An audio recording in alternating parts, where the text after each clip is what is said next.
Okay, so first question. Since your nation is a bit complicated when it comes to government, and I know the government was set up multiple different ways throughout its history. Let's just start from the beginning. How was it first set up? Japan. So Japan was first set up with a emperor at the head, then a military leader second, and the different lords and lords and ladies right below him, and then the peasant class. Gotcha. So like an empire kind of a thing. Pretty much a regular kingdom / empire. Gotcha. Sengoku no was really more complicated. It was the Civil War period. So the empire fell apart, and it was the different clans vying for power. At the end of the day, though, it was the Tartars who came through and set up TFOA. TFOA was a federation. Federation of the Arrow. Federation of the Arrow was a constitutional monarchy with one minister for policing, one for building, one for No, that's alright. Take your time. One for government, one for judging and stuff, and one for policing. Okay. And finally, Federation of the Arrow was complete and total control to an emperor / king. So, how about Fardonia? Is it an empire, or is it still the constitutional monarchy? It's an empire. Okay, so emperor? Yeah, total control to the emperor. Gotcha. Okay. So, in the beginning of your nation's history, how is the military set up? So, Japan, I guess. How is it? So, Japan was it started off as militiamen, right? Mm-hmm. From all the different territories would all band together. Okay, so just local. Yep, and then the different social ranks would take over the classes. Gotcha. So, did you employ non-citizens, like a Roman auxiliary, or just like a mercenary? We would do mercenaries, but be very skeptical. Yeah. You get what you mean. So, cautious about your mercenary. Right. So, you're really not reliant or even trusted foreign or even non-citizen military aid, I guess? Yeah, and that's sort of how we were for the entirety of the empire. The most we did with mercenaries was during the Japanese, with our first war against the British and the Irish. We employed the French. The French and the Chinese, yes. That was during the first war, right? Mm-hmm. Okay. And so did the military ever change, in terms of its organization and setup? The military did actually change, yeah. So during the Sengoku no, it was Civil War, right? Yep. Okay. The Civil War period, it was complete and utter chaos. It was militiamen against militiamen. Okay. TFOA, however, it was the head of the military was under the head of the government, so he'd take orders from the head of the government and say what he wanted, right? Mm-hmm. And the head of the military would go over and fulfill the wishes. Gotcha. Rank-wise, I'm pretty sure it was head of the military, colonel, major, officer, specialist, private first class, private. Okay. And it's been like that ever since? Yeah, pretty much. Okay. Another thing. So, what was these armies, these militiamen, you described them as? What was their, how would you put it? Their setup in terms of equipment? Setup, it was usually just a sword or a spear. Mm-hmm. This was the early days, Japanese, and Sengoku no. Sengoku, yeah. Okay. And then did that ever change? No, because the spear kind of took over the sword as far as usefulness. Mm-hmm. One person with this, me with the spear could take over Jared with a sword. Mm-hmm. So it kind of became the predominant weapon of the military. Yeah. By spear do you mean pike? Or I do mean pike, but spear is just a lot easier to say. Fair enough. Yeah. So it has always been pikes. Yeah. And it's stayed like that ever since, just a full pike army, maybe a few swords. Well, our army, starting with TFOA, we started equipping our soldiers with swords. Mm-hmm. So we had pikes and swords for them. Okay. Also, according to Roman records, I believe Fardonia or like late TFOA, you guys deployed almost like a hoplite unit almost. That was like flanks or something. That was that was late TFOA. Okay. We had a dream formation, which was pretty much the Shaka Zulu bull formation, with like hoplites and cavalry on the flanks. Yeah.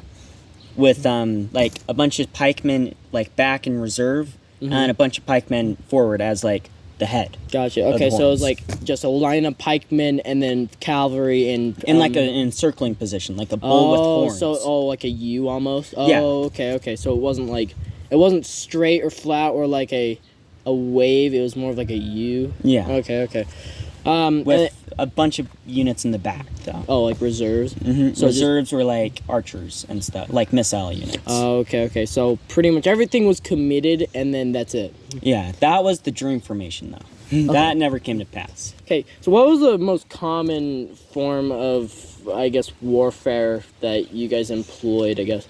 Most common, definitely spear and pike formation. During Sengoku, there was quite a variety. There were like there was one airsoft battle, and there was like 2 sword battles, and it was majority pikes though. Okay, so just pretty much just almost entirely pikes throughout your nation's entire history. Yeah, pretty much. Like even during the Civil Wars. Okay, and then like swords and spears were more of support units, but always the main thing was pikes. Always the main thing was pikes. Okay. Very nice. So let's talk about the economy. What made the economy for the most part? So domestically, like just in like our part of Tefka, it was definitely the acorn trade. The government tricked its citizens into thinking the acorns were like a prized, valuable product, right? Like a tradable good. So we had a bunch of people working out in the fields, right? Gathering acorns. Then they'd give it to the government, right? The government would send it back to the citizens, so they'd the money would just come back, right? And sometimes the citizens would spend more on acorns than what they got. Okay. But other than that, we had a really, really big wood trade. With? Is there any specific nations? No, this is still just domestic. Oh, so like within? Yeah, so you guys were really secluded for the most part. You really like to keep business within yourself. Yeah, you could say that. I mean, it kind of helps that like every clan sort of had their own rules with trade and stuff. So it was almost like, we were staying within ourselves, but you still had to like have trade agreements within the different clans too. Oh, so the states were independent, but also under the rule of one, almost kind of for the most part. Okay. Yeah. So again, but still, you were mostly trading within that little field, though. Yeah. Was there nations you did trade with though? Did you trade outside of your nation's circle, I guess? The British did try to sell us weapons, but Britannia. Yeah, Britannia. They try to sell us weapons, and they had some really, really fine weapons. Yeah, according to them, the finest in Koka. They definitely had the best looking, but for ceremonial purposes. I wouldn't take their weapons to war, hence why we didn't use them. Okay, so ceremonial looking, just flashy. Yeah, more flashy and less practical. Okay. So was that about all in terms of importing or exporting with other nations? Importing and exporting. I believe we did some small scale. We traded with the Romans once with acorns. Acorns? Yeah, I think we made like $8. No, not $8. 8 caps. We also set up a stock market, and that proved fairly successful, actually. And that fell apart. It was like the great, what's it called? Like, Great Sea Bubble Pop. No. Okay. Like, what's it called? I'll have to look it up later, though. All right. But yeah, once that kind of popped, it fell apart. Okay. But it made quite a bit of money while it was active. We had a bunch of other smaller groups, like the Explorers Club and the Biology Club. And and they would push the economy forward by exploring or like finding new land and stuff. Oh, so like to exploit its resources and stuff. Okay. And the biggest thing that the government ever did to make money was set up colonies. We made quite a bit of money from like gathering money like for the colonies. Mm-hmm. I remember we were going to set up a grand city, and we probably funded 80 bottle caps. And the biggest thing about us, unlike the Romans, was we had to like get all of our own bottle caps. The Romans, they kind of started off with like a few hundred. Gotcha. So Rome kind of just. So what you're saying is Fardonia, or what was your nation at the time? You've switched to a bunch of stuff. Like at the time, what? Oh, everything kind of happens at once with economy. Gotcha. So like throughout the entire thing. Yeah. I'm just gonna call you Fardonia for the most part. All right. Actually, TFOA, since that's what you mostly were. Yeah. So TFOA, a big money maker. So hardly ever trading with other nations, foreign nations. Hardly. I'd say we definitely traded more than the British and other tough nations like the French. Okay. So, but for the most part, you kind of kept to yourself. Colonies, like you were saying, were they just exploiting resources from the lands you've, I wouldn't say conquered, more of just explored, you said? Yeah. Claimed? Yeah. More like? Okay. And then, I think you mentioned, correct me if I'm wrong, you were talking about something like wood exports. Yeah. Who did you export the wood to? Your clans or like foreign nations? It was different clans, but I can't remember. Correct me if I'm wrong. We sold a bit of wood to you guys, the Romans. Rome. Yeah. Okay. I can't remember exactly, but probably. So I know that we definitely bought some stuff from you. Okay, so there's a bit of back and forth trading. Yeah. With like small scale stuff. Yeah, foreign powers. But yeah, for the most part, you just kept to yourselves and just kind of built yourselves up from the ground. Really focused on economy. It looks like you like really put in almost advance like the economy as much as possible. Really tried to